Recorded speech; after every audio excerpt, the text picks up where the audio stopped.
We are now going to be joined by Anna Kendrick, star of Into the Woods, opening up on Christmas Day. Let's do this. I want to talk to you about Into the Woods because, first of all, I mean, this is sort of 27 years in the making, honestly, this movie getting to the screen. So what is sort of your relationship with Into the Woods? I know you're sort of a theater kid, but I'm entirely responsible. No, but I mean in terms of, were you, because I know all the music. I never saw the musical.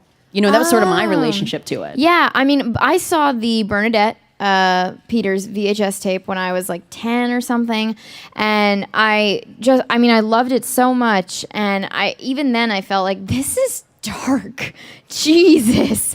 And I had blocked this out, but I saw my brother play the baker when he was at college, and I didn't remember that until about a month ago. Really? Yeah.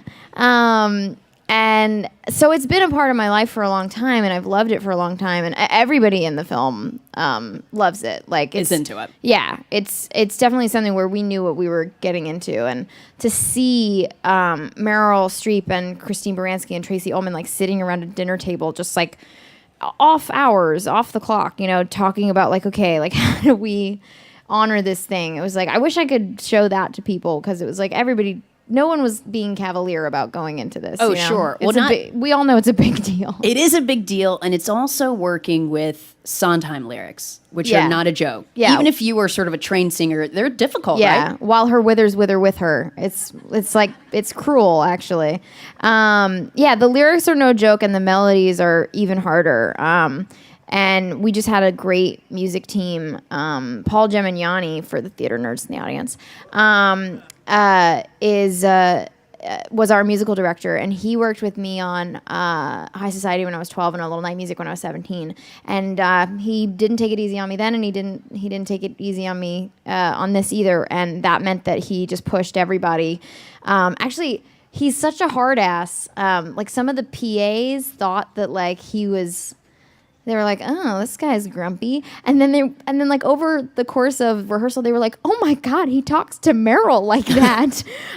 So it was like a great combination of people who have that Sondheim thing, because he was there too, where, they don't suffer fools, and they're not going to hand you a compliment. But it means that when they're happy, you know that it's not bullshit, which is a nice feeling. Right, sure. I mean, that's super intense. Like, I'm assuming, obviously, you've been in many movies. Was it a different type of rehearsal? I mean, getting ready, because there's a lot of sort of cues I'm assuming you have to take, and knowing when you're singing, and also, like, I have to run, which is not easy. Yeah, I mean, we choreographed every beat of it, like the...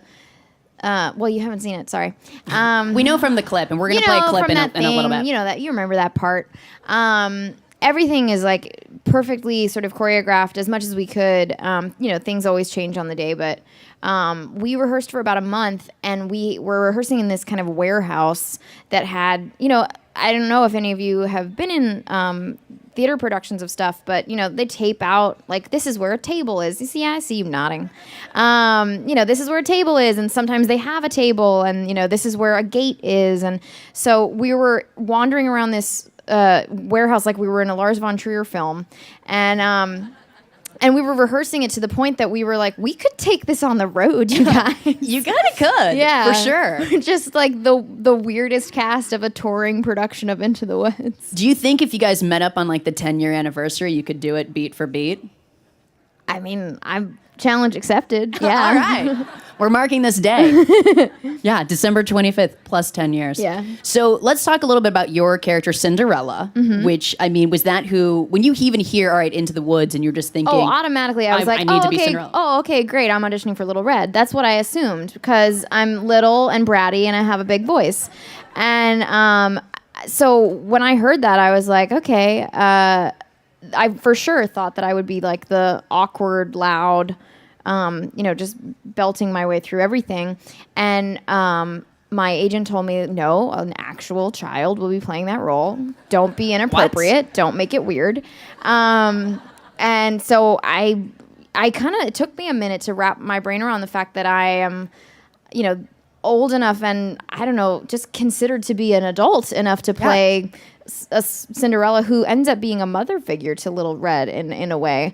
And, that anybody would think that I was like, even though she's clumsy, she's still supposed to be a princess. I was like, That's okay, true. sure.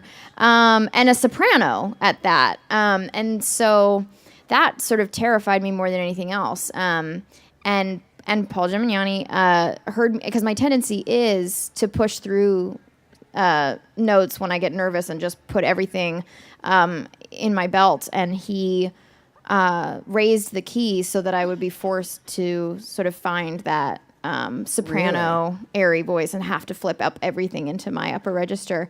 And except that Rob Marshall was like, you can do that, but you're still going to have to belt that top note. And I was like, Yeah, I got to get there. okay, only have to do it a couple times. So yeah, I was really afraid of auditioning for Cinderella, and I'm really just grateful that Rob saw that in me and believed that I could do it. Rob Marshall directed Into the Woods. He also did Chicago with some great musical, Nine. So working with him, he obviously knows how to work, obviously theater-based, film-based, but I would say 40% of the time your character is running. Maybe 40 to 60% of the time you are running, which is intense. I thought there are a lot of sequences where it's cutting to different characters running along the same path. And so I would be coming in and, they shot the baker, they shot Little Red, like that Right into the archway woods. that lead into the forest. And I thought everybody else was running. I didn't realize that I was the only one running. Like Little Red gets to skip and the baker gets to hesitantly walk. And I was just like, wow. I was like, wow, guys, we are like getting our asses in shape in this movie. But that was sort of Rob's idea for me, that I was just always on the move. So yeah, but they gave me, I had the high heels and I had a set of lower heels for running down some of the steps. And then for the really wide shots, they had a pair of Nikes that they spray painted gold, because big budget movies spare no expense. Yeah, exactly. Yeah. That's what you got to do. That's what you had to do. Actually, you were talking about running down the steps. So let's maybe actually watch a clip from the film. We're here because of Into the Woods. Let's watch this moment of Cinderella running down the steps. Look at that. That's Anna Kendrick and Into the Woods, which is out on Christmas Day. So even in that moment, and you'll see throughout the movie, obviously from your running, there is sort of like a breathlessness in your singing. Yeah. Is that from literally just that, I just did like 3 takes of running downstairs? Or is that sort of something trained for this role? I mean, to be honest, the corset really cuts you at the waist. And, if you have... if you're a properly trained singer, which I'm not, you're supposed to breathe through your into your belly, and I breathe into my rib cage because I don't know what the fuck I'm doing. So, I mean, there were times when I could just kind of move around what the corset was doing to me, and there were other times that I could not. So there, that's one of the ones where we had to rely on pre-record, because the other option is to have me standing completely still and do that number just with the camera an inch away from my face, and we just wanted it to be a visually dynamic film. So I am out of breath in that, but some of that I had to do in ADR because I'm singing to a pre-recorded track in some of that, and but I'm breathing so heavily that I had to go into a recording studio and just go to match those breaths. So my job is weird. Yeah, I was just gonna say, is that afterwards when they're going to the editing phase and we're like, actually, we're gonna need you to come in and just breathe heavily. And just hyperventilate. Yeah, for like a good 2-10 minutes for backups. Exactly. That's strange too, because then you're in one of those little booths and you just breathe and you're heavily. Watching and you're trying to match your own breath, and then there's like an old guy just being like, thumbs up, great job. Bad breathing there, gotta go again. Can we have more breath? More breath. That's interesting. Like, would you describe to us sort of some of these takes? Even you mentioned there's a scene where the baker's heading off, Little Red Riding Hood is heading off, and you're heading off, and we see you. The way it is so intercut. There's maybe even a moment where you're just running. You're just like, the woods, and then it cuts back to like the baker. I mean, that must be slightly awkward to film. Is there a moment where you're just running and yelling the woods, and then it keeps going? I mean, yes and no, because it's not awkward because you're singing the full line and they're filming you doing it, and you're feeling like, oh, this is all going to be about me. This is about Cinderella going through the archway, and then you see it and you're like, oh, this is about everybody. You're like, oh, right. James Corden cut to me is for here. half a second, fine. Well, I want to know more just in terms of like this great cast and the fact that I'm sure you probably got over it right away. You've done movies with music in it, but there has to be a moment where you're sitting there being like, wow, Meryl Streep is singing. Wait, I'm Cinderella, focus. Yes, all of that.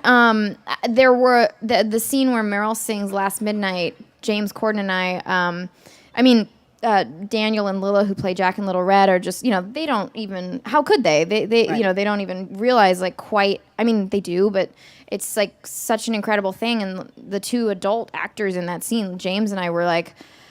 Why are we, like, of all the people in the world who get to see Meryl Streep sing Last Midnight this far away from us and get to do it live, like, we're the two idiots that get to be here? Like, people would pay so much money to be in our shoes, and I mean, and we just get to watch her do this over and over again. And it was just such like one of those days where you're trying to take mental pictures because it's just a once in a lifetime experience. Once in a lifetime experience. And I want you to describe sort of to everyone who's here this amazing set that was built. I was just reading last night that like 2,000 tons of soil was brought in for you guys to. Oh, the first time have I the went woods. into the woods, some of it is on location in Windsor Park and all over the great nation of England, but some of it was in the biggest sound studio in London, and they built this set, this massive forest. And the first time I went in there, Chris Pine and I were walking around like, stay with your buddy, because it was like the Truman Show where you weren't sure where it was going to stop. And we were like, we should throw a rave in here. It would be amazing. So it was just so impressive, and you really felt like you could get lost. Like, you couldn't tell where it stopped, and it was freezing, and there were horses, and there were real birds that were living in the rafters because they were like, cool, we'll just stay here. This seems like a great place to live. Yeah. Sure. That sounds kind of cool. Do you Yeah. guys have tree forts or anything going on in there? Not that you know of? No, I mean, I guess we were just we were trying to figure out a way to do a kegger in there. It just didn't happen. But it's a very romantic notion. Yeah, I don't know. It was. We were just. Being on this set meant that all of us turned into 5-year-olds again. We were like Sure. taking pictures every 5 seconds. Like, everybody, I'm taking pictures of Christine Baranski in her amazing outfits, and she's like, "Send that to me. Email that to me." Like we're teenagers. It's amazing. Yeah, it's amazing. To warm up the crowd, because we're going to get to the Q&A portion, I want you guys to get your questions in order. And as we do that, I am curious, Anna Kendrick, we've got the movie coming out on Christmas. I'm assuming you're talking a lot with your mom right now. I want to know, what was the last thing that your mother texted to you? Okay. This is on my phone. Okay, so I tweeted earlier today, every year the same question: what the hell are you supposed to buy men for Christmas besides socks or a sex doll? And my mom just texted me, was planning to ask you for ideas for your brother for Christmas, but based on your tweet, you don't have any. So That's perfect. Literally perfect. That's a good way. I think if you don't mind, we're going to get to the Q&A portion. would love to. Hi, Anna. Hi. Was there something about the script or the character that instantly drew you to the character and basically made you want the role, like want to play it in a way? I feel like so greedy answering that question because I would have played a tree. I mean, it's Meryl Streep and Rob Marshall and Sondheim, and I would have done anything that, I was lucky enough to have been asked to do. And but saying that, I feel so lucky to play this character because she's a fairy tale. But what Sondheim does with her is so fascinating because he sort of forces you to look at a fairy tale as it would actually play out. And the idea that a woman who comes from a home of abuse and neglect and has known nothing but that for her whole life then has the opportunity to marry a prince and still feels like something is not quite right is really interesting. And I think, spoiler alerts, her decision to part ways with him is a reflection of this unbelievable reserve of courage that she has. And it's just a really beautiful idea to me to show that someone can improve their situation in life and still choose the unknown over security and say, I deserve something authentic and real. And I think we face that every day. The idea of staying in a situation that makes us feel safe or choosing the unknown for what our instincts are telling us is right for us. Hi, thank you very much for coming out and talking with us. I'd like to thank you very much for popularizing the musical movie musical. So excited to see Into the Woods in the last 5 years. Super excited about that. Thank you. Wanted to ask you, first off, you killed it on the song On the Steps of the Palace. Thank you. How do you prepare for that, and especially going up a register? I mean, you nailed the line in the goo. So great. How do you do that? Well, first of all, I'm so grateful that movie musicals are being made, and I do feel totally greedy for being in so many of them. But I'm not going to stop until it really feels like they're back. And then I'll go, okay, because I credit Rob Marshall for bringing back the movie musical with Chicago in a big way. And I'm like a kid in a candy store right now. So I apologize for everybody online going, does she have to be in every, because yes, I do. I do. To your question, I think Sondheim is a gift to perform. It's so hard, but it's so fun. So the thing that I feel like it's analogous to is like playing tennis with the best tennis player in the world, where it makes you work your ass off and you hate it and you want to die, but you have just played the best game of tennis you'll ever play. And to have his words and to have his melody as a guide through this emotional journey is, it's like being handed this amazing piece of art that says this is a reflection of your character and what she's going through. And if you just allow it to guide you, you're actually going to be in great shape. It's just getting to the part where you can let that happen that is hard. And it's about putting the time in, for me anyway, because I'm not trained as well as other people are. It was just about like laying out the sheet music and 7 highlighters and all these pens and all these Post-it notes, and I was like kind of a beautiful mind situation in my apartment.